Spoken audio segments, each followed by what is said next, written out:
2026-এর ঈদে মুক্তি পাওয়া সিনেমা বনলতা এক্সপ্রেস এখনও দুরন্ত গতিতে এগিয়ে চলছে। দর্শকের অগণিত ভালোবাসায় একের পর এক রেকর্ড গড়ে চলেছে সিনেমাটি। তানিম নূর পরিচালিত এই সিনেমায় অভিনয়ের সুযোগ পেয়েও তা ফিরিয়ে দিয়েছিলেন অভিনেত্রী তানজিকা আমিন। সম্প্রতি এক সাক্ষাৎকারে এ বিষয়ে খোলামেলা কথা বলেছেন তানজিকা। তিনি জানান, যখন সিনেমাটির প্রস্তাব তার কাছে আসে তখন চরিত্রটি যথেষ্ট পরিণত বা শক্তিশালী ছিল না। চিত্রনাট্যে চরিত্রের গভীরতা কম থাকায় অভিনেত্রী মনে করেছিলেন এই সিনেমায় কাজ না করলেও তার ক্যারিয়ারে খুব একটা প্রভাব পড়বে না।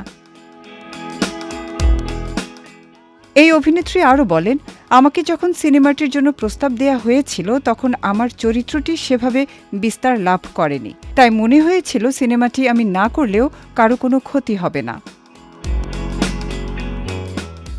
আফসোস প্রকাশ করে এই অভিনেত্রী বলেন, তবে সিনেমাটি মুক্তির পর যতবার আমি এটি দেখেছি বারবার মনে হয়েছে, ইস, কি বড় একটা ভুলই না করলাম। নিজের কাছেই এখন লজ্জা লাগছে যে কেন সিনেমাটির সঙ্গে যুক্ত হলাম না। এই সিদ্ধান্তটি আমার জন্য সত্যিই একটি দুঃখজনক ঘটনা হয়ে থাকবে। সাক্ষাৎকারে জীবনের নানা অজানা গল্প শেয়ার করেছেন তানজিকা। এই অনুষ্ঠানে তিনি আরও জানান, 2013 সালেও কলকাতার একটি সিনেমায় প্রসেনজিৎ চট্টোপাধ্যায়ের বিপরীতে অভিনয়ের প্রস্তাব পেয়েও তা ফিরিয়ে দিয়েছিলেন তিনি। নিজের আত্মবিশ্বাস নিয়ে তানজিকা বলেন, আমার আত্মবিশ্বাস এতটাই বেশি, মাঝে মাঝে মনে হয় আমি রানী ভিক্টোরিয়া। 1000 মেয়ের মাঝেও যদি আমাকে বসিয়ে দেওয়া হয়, আমি নিজের উপর বিশ্বাস অনুভব করব।